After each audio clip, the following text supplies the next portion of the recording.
Assalamualaikum warahmatullahi wabarakatuh. Perkenalkan, nama saya Adrian Saputra Kaban dari Universitas Nasional, Fakultas Teknologi Komunikasi dan Informatika, Prodi Informatika. NPM saya 2370164516101. Oke, pada kesempatan kali ini, saya ingin mereview materi yang diberikan oleh dosen saya, yaitu Dr. Ari Gunawan, Eskom MMSI, dari Keamanan Cyber. Dan di sini judul materinya itu cybercrime. Baik, kita langsung saja ke pengertiannya. Cybercrime ini dapat didefinisikan sebagai tindak kejahatan yang dilakukan secara ilegal, tidak sah, atau tidak berizin dengan menggunakan perangkat digital atau jaringan internet sebagai sarana utamanya. Nah, kejahatan ini dapat menargetkan individu, organisasi, bahkan negara dengan dampak yang signifikan secara sosial, ekonomi, maupun keamanan. Dan beberapa karakteristik cybercrime itu, yang pertama, tidak mengenal batas geografis. Nah, disinilah mengapa cybercrime itu sangat berbahaya. Karena pelaku bisa saja berada di negara berbeda dari korban. Yang di satu negara aja susah dicari, apalagi yang berbeda negara. Maka dari itu, cybercrime sangat berbahaya. Dan yang kedua, anonimitas yang sangat tinggi. Sulit mengidentifikasi pelaku karena teknik penyamaran digital. Yang ketiga, cepat menyebar dan juga masif. Serangan bisa terjadi dalam waktu singkat dengan dampak yang luas. Yang keempat, sulit dilacak karena menggunakan berbagai teknik enkripsi, proxy, atau juga dark web. Dan yang terakhir, memerlukan kalian khusus. Di sini pelaku umumnya memiliki pengetahuan teknis yang mumpuni. Nah, berikut beberapa pengertian dan juga jenis kejahatan cyber berdasarkan kategori dan modus operasinya. Yang pertama itu ada hacking. Apa itu hacking? Yaitu akses tidak sah terhadap sistem atau jaringan komputer untuk mencuri, mengubah, atau merusak data. Contoh, membobol situs pemerintahan atau database perusahaan. Nah, ini sangat berbahaya. Karena hacking, dia tidak masuk lewat akses biasa, tetapi dibobol. Dan itu tujuannya untuk mencuri, mengubah, atau merusak data. Biasanya pelakunya itu merupakan kompetitor ataupun orang iseng. Dan selanjutnya ada phishing. Di sini phishing itu upaya penipuan untuk memperoleh data pribadi yang berisikan username, password, dan juga kartu kredit dengan menyamar sebagai pihak yang terpercaya melalui email atau situs palsu. Nah, di sini phishing itu sangat beredar karena bisa memperoleh data pribadi hanya dengan yang beredar itu kayak undangan pernikahan, tetapi itu aplikasi. Nah, di situ banyak sekali phishing-phishing yang terkena. Contohnya juga di sini ada email mengatasnamakan bank untuk mencuri data login internet banking. Di sini seperti yang kita lihat, banyak sekali yang mencoba menipu lewat telepon. Dia mengatasnamakan bank ataupun pihak berwajib untuk meminta data-datanya. Yang ketiga itu ada malware. Di sini penggunaan perangkat lunak berbahaya seperti virus, trojan, worm, ransomware untuk merusak atau mengambil alih sistem korban. Nah, di sini siapapun yang sering terjadi karena malware itu biasanya dia bukan menggunakan, tapi mengakses web-web yang di situ disisipkan virus malware. Contohnya nih, ransomware mengunci data pengguna dan meminta tembusan dalam bentuk mata uang kripto. Nah, di sini juga contoh ransomware untuk mengunci data pengguna dan meminta tembusan dalam bentuk mata uang kripto terjadi di film 13 Bom Jakarta. Nah, seperti itu. Lalu yang keempat, pencurian identitas. Pengguna informasi pribadi orang lain secara ilegal untuk melakukan penipuan atau kejahatan lainnya. Contoh, menggunakan nomor KTP dan NPWP orang lain untuk pembukaan rekening palsu. Selanjutnya cyberbullying. Nah, di sini juga banyak sekali yang terkena cyberbullying. Cyberbullying itu apa? Pelecehan, penghinaan, atau intimidasi yang dilakukan secara daring, seringkali melalui media sosial. Contoh, mengirim ancaman atau menyebarkan rumor bohong di platform media sosial. Atau juga kita mengomentari secara berlebihan kepada seseorang. Itu juga cyberbullying. Dampaknya juga sangat parah cyberbullying pada zaman sekarang. Lalu yang selanjutnya ada carding. Di sini carding itu penyalahgunaan informasi kartu kredit yang dicuri untuk melakukan pembelian secara online. Selanjutnya spamming, pengiriman pesan atau email massal yang tidak diinginkan dan bersifat mengganggu, seringkali untuk tujuan iklan atau penipuan. Yang terakhir juga online fraud atau penipuan online, melakukan penipuan transaksi melalui platform e-commerce atau media sosial. Contohnya, menjual barang fiktif atau tidak mengirim barang setelah pembayaran. Dan penipuan online ini setahu saya juga ada yang baru, yaitu penipuan segitiga, yang dimana penjual dan pembeli ditipu secara segitiga oleh pelaku, yang dimana penjualnya dihubungi dahulu oleh pelaku seakan-akan si pelaku ingin membeli, dan ketika korban itu pembeli barang penjual itu biasanya diminta transfer terlebih dahulu oleh penipunya, sehingga ketika jadi transaksi sebenarnya mereka tidak sedang transaksi, melainkan ditipu. Di sini yang terugi itu si pembeli yang ingin membeli barang penjual. Yuk, kita contoh kejahatan cybercrime. Contoh kejahatan cybercrime juga di sini ada banyak, yaitu yang pertama contoh kejahatan hacking yang terjadi pada pembobolan situs KPU pada pemilu 2019. Situs resmi KPU Indonesia pernah mengalami peretas yang berhasil menyebarkan data pribadi daftar pemilih tetap. Meskipun tidak ada perubahan data secara resmi, insiden ini meresahkan publik karena menyangkut kerahasiaan data pribadi. Yang kedua, contoh phishing. Kasusnya, phishing mengatasnamakan Bank BCA. Banyak nasabah bank di Indonesia menerima email palsu yang menyerupai pemberitahuan resmi dari Bank BCA. Email tersebut berisi tautan untuk verifikasi akun yang ternyata mengarah ke situs palsu. Saat nasabah memasukkan data login, pelaku mencuri informasi tersebut dan menguras rekening. Contoh malware atau ransomware.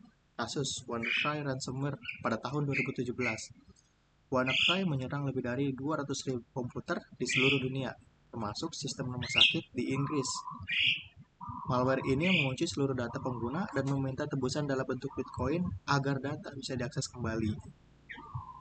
Yang keempat, contoh identity theft atau pencurian identitas. Kasusnya yaitu penggunaan data pribadi untuk pinjaman online, pinjol. Nah, di sini banyak kasus yang terjadi di Indonesia di mana data KTP dan selfie seseorang digunakan oleh pihak yang tidak bertanggung jawab untuk mengajukan pinjaman online. Korban kemudian ditagih atas pinjaman yang tidak pernah diajukan. Nah, di sini contoh cyberbullying. Kasusnya perundungan di media sosial terhadap selebritas ataupun pelajar. Di sini juga banyak selebritas dan remaja yang menjadi korban cyberbullying, seperti hujatan massal, body shaming, dan komentar kebencian di Instagram ataupun TikTok. Akibatnya, beberapa korban mengalami tekanan psikologis serius, bahkan bisa bunuh diri. Dan yang keenam, contoh carding. Kasus penipuan pembelian online dengan kartu kredit palsu. Pelaku carding menggunakan data kartu kredit hasil curian untuk membeli barang mahal di e-commerce global. Setelah barang dikirim, transaksi dibatalkan oleh pemilik asli kartu kredit, sementara pelaku sudah menghilang. Di sini penipuan online, kasus stok online fiktif di marketplace dan Instagram. Banyak sekali kasus terjadi di mana pelaku menjual produk, misalnya gadget murah, melalui akun media sosial, atau marketplace abal-abal. Setelah pembayaran dilakukan, pelaku tidak pernah mengirim barang dan akun menghilang. Nah, di sini saya kasih peringatan untuk teman-teman, jangan tergiur oleh barang murah. Bisa jadi itu hanyalah iming-iming pelaku untuk menipu. Dan yang kedelapan, contoh penyebaran hoax dan ujaran kebencian. Kasus hoax pada vaksinasi dan COVID-19 di media sosial. Nah, beberapa tahun belakangan selama pandemi, banyak sekali berita palsu sebar luas di media sosial yang menyatakan vaksin COVID-19 berbahaya atau menyebabkan kematian. Ternyata informasi tersebut menyesatkan masyarakat dan menghambat program vaksinasi nasional. Nah, ini kita juga jangan gampang percaya pada hoax. Kita harus lebih teliti lagi dalam membaca berita, maupun di TikTok ataupun Instagram, ataupun di TV juga. Yang ke-9, contoh DDoS attack. Apa itu DDoS? Yaitu Distributed Denial of Service. Kasusnya juga banyak sekali. Serangan ke situs pemerintahan dan juga perusahaan. Ke web-web yang baru launching juga sering sekali diserang oleh DDoS. Nah, di sini serangan DDoS pernah menimpa beberapa situs pemerintahan Indonesia, menyebabkan situs tidak bisa diakses karena server dibanjiri permintaan secara massal oleh bot yang dikendalikan pelaku. Nah, ini kenapa bisa akibatnya akibatnya website itu tidak bisa dibuka karena terjadi akses yang membludak oleh bot yang dikendalikan oleh pelaku. Dan yang ke-10, contoh kejahatan dark web. Kasusnya yaitu perdagangan ilegal di situs gelap. Di dark web, data-data seperti KTP, SIM, nomor kartu kredit, akun PayPal, bahkan senjata atau narkoba dijual secara ilegal. Nah, banyak sekali transaksi yang tidak dapat dilacak karena menggunakan cryptocurrency dan jaringan terenkripsi. Ini juga kita sebagai masyarakat awam belum tentu bisa menggapai atau mencoba membuka situs dark web karena emang sangat sulit. Dan yang selanjutnya, jenis-jenis cybercrime. Di sini yang pertama itu akses ilegal. Aksi masuk aksi masuk ke dalam suatu sistem komputer atau jaringan tanpa izin dengan tujuan mencuri, mengubah atau menghancurkan informasi. Contoh, hacking situs pemerintah, curi kredensial login untuk mengakses sistem internal perusahaan. Yang kedua, konten ilegal, penyebaran konten yang melanggar hukum, norma, atau etika melalui media digital. Contohnya, konten pornografi anak, ujaran kebencian berbasis SARA, propaganda terorisme. Yang ketiga, mata-mata cyber. Yang di sini mengakses informasi rahasia milik negara atau perusahaan untuk kepentingan politik, militer, ataupun bisnis. Contoh, meretas sistem Kementerian Pertahanan untuk mendapatkan data strategi militer. Keempat, terorisme cyber ataupun cyber terrorism. Serangan terhadap infrastruktur digital penting seperti sistem keuangan, transportasi, atau energi untuk menciptakan ketakutan massal atau tidak stabilan negara. Contoh, serangan terhadap pembangkit listrik atau sistem bandara melalui malware yang berbahaya. Nah, sabotasi cyber atau cyber sabotage, perusahaan sistem atau data digital secara sengaja dengan tujuan melemahkan sistem operasi atau layanan publik. Contohnya, di sini pelaku menyisipkan virus yang melumpuhkan sistem pelayanan rumah sakit ataupun bank.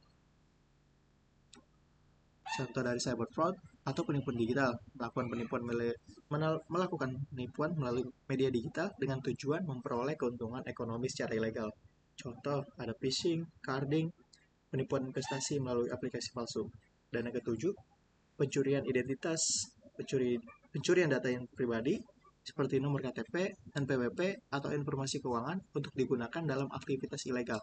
Contohnya, mengajukan pinjaman online menggunakan data KTP orang lain. Dan malware attacks ini penggunaan software berbahaya untuk merusak, mencuri, atau mengkontrol sistem korban. Jenis malware-nya virus, worm, trojan horse, ransomware, spyware. Dan yang ke-9, distributed denial of service, DDoS attack. Menyerang server atau jaringan secara massal agar layanan tidak dapat diakses oleh pengguna sah. Contoh situs e-commerce lumpuh karena dibanjiri traffic palsu oleh bot. Dan yang ke-10, cyberbullying. Tindakan mengintimidasi, menghina, atau bahkan merendahkan seseorang secara terus-menerus melalui platform digital. Contoh, mengunggah foto pribadi korban dan memberikan komentar negatif secara publik.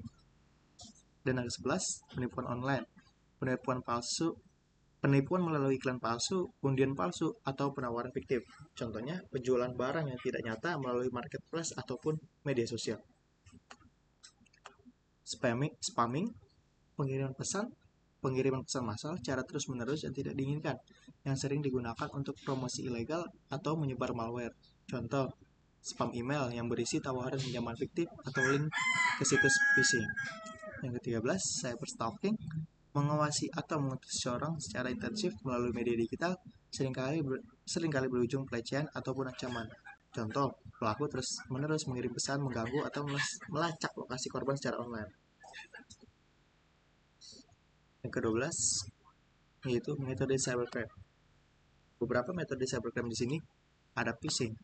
Metodenya ini dilakukan dengan cara mengelabui korban agar memberi informasi sensitif seperti username, password, atau data kartu kredit melalui situs palsu yang menyerupai situs resmi. Contohnya seperti email yang mengatakan bank yang verifikasi akun melalui tautan yang sebenarnya palsu. Kedua itu teknik spoofing. Teknik ini memalsukan identitas digital seperti alamat email, IP address, atau nama domain untuk menyamar sebagai pihak terpercaya. Contoh, email palsu yang terlihat berasal dari atasan atau rekan kerja, padahal dikirim oleh pelaku untuk mengelabui korban. Di sini, untuk malware insertion, pelaku menyisipkan perangkat lunak berbahaya yaitu malware, ke dalam sistem korban untuk merusak, mencuri, atau memantau data. Jenis-jenis malware-nya itu ada virus, Trojan horse, ransomware, dan juga spyware. Sini ada social engineering, yaitu dia memanipulasi psikologis terhadap korban untuk mengungkap informasi rahasia atau melakukan tindakan tertentu. Contohnya, pelaku berpura-pura sebagai petugas teknis dan meminta password sistem melalui telepon. Nah, di sini ada metode brute force attack, yang dimana metode ini mencoba semua kemungkinan kombinasi password untuk menembus akun atau sistem. Jadi dia memaksa. Contoh serangannya yaitu serangan login ke akun email dengan mencoba ribuan kombinasi password hingga berhasil masuk. Dan yang keenam, ada keylogging, pencurian data dengan cara merekam semua ketukan keyword pengguna keystrokes. Contoh, pencurian data login dan informasi keuangan melalui keylogger yang terinstall tanpa sepengetahuan korban. Ketujuh yaitu DDoS ataupun DDoS. Yang di sini mereka menyerang server dengan lalu lintas data yang sangat besar sehingga layanan menjadi lambat atau tidak dapat diakses. Yang 8, SQL injection. Di sini mengeksploitasi celah keamanan pada basis data melalui masukan dalam formulir web, biasanya untuk mencuri, mengubah, atau menghapus data. Contohnya, menyisipkan kredensial di kolom login situs yang rentan untuk mendapatkan akses admin. Yang 9 yaitu XSS, yaitu atau cross-site scripting, menyisipkan skrip berbahaya ke dalam halaman web yang kemudian dijalankan oleh pengguna tanpa disadari. Contohnya, pelaku menanamkan skrip JavaScript di forum online yang mencuri cookie pengguna. Nah, makanya kita jangan sembarangan untuk accept cookie pada web-web yang belum jelas. Yang ke-10, paket sniffing, yaitu menangkap dan menganalisis data yang dikirim melalui jaringan, terutama pada jaringan publik yang tidak terenkripsi. Contohnya, pelaku mencuri username dan password yang dikirim melalui koneksi Wi-Fi umum tanpa HTTPS. Nah, yang ke-11 yaitu backdoor access. Di sini pelaku menciptakan atau memanfaatkan pintu belakang ke dalam sistem. Biasanya setelah malware berhasil masuk untuk mengakses kembali di masa depan tanpa terdeteksi. Contohnya, hacker memasang akses tersembunyi ke server perusahaan yang dapat dipakai sewaktu-waktu. Yang ke-12, zero day exploit. Di sini mereka memanfaatkan celah keamanan pada perangkat lunak yang belum diketahui atau belum ditambal oleh pengembangnya. Contohnya, mengakses sistem operasi yang rentan sebelum pembaruan patch keamanan dirilis. Nah, kalau tadi jenis-jenis kejahatan dan beberapa metodenya, di sini saya akan menjelaskan cara penanggulangan cybercrime. Yang pertama, kita harus meningkatkan keamanan teknologi informasi. Langkah ini mencakup penerapan infrastruktur dari sistem keamanan digital yang kuat untuk mencegah akses ilegal dan peretasan. Upaya yang bisa kita lakukan yaitu menggunakan firewall dan sistem deteksi intrusi atau IDS. Yang kedua, memperbarui sistem operasi dan perangkat lunak secara rutin. Nah, ini penting juga nih. Yang ketiga, mengaktifkan enkripsi pada data sensitif. Yang keempat, yaitu menerapkan autentikasi multifaktor. Nah, ini sering sekali disepelekan, padahal ini juga penting.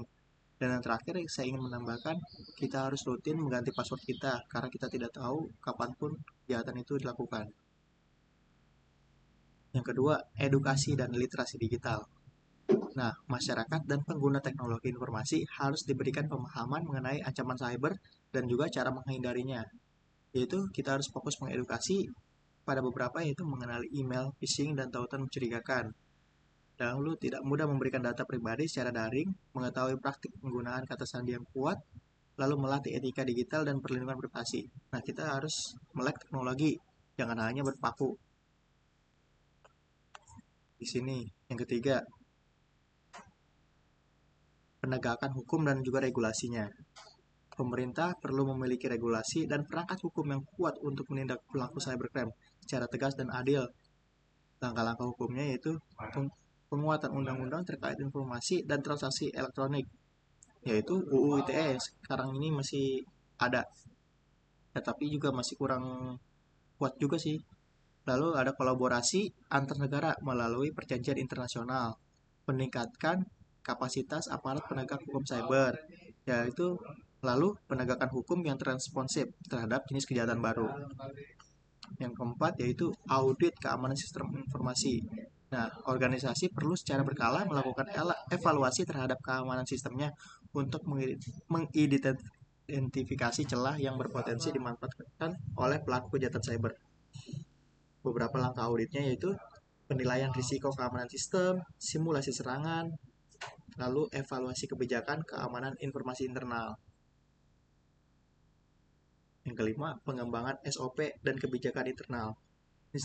Institusi baik swasta maupun pemerintah harus memiliki prosedur operasional standar terkait keamanan informasi, yaitu kebijakan yang perlu disusun, kebijakan penggunaan perangkat dan jaringan, prosedur prosedur pelaporan insiden cyber, tata kelola akses pengguna dan administrator sistem.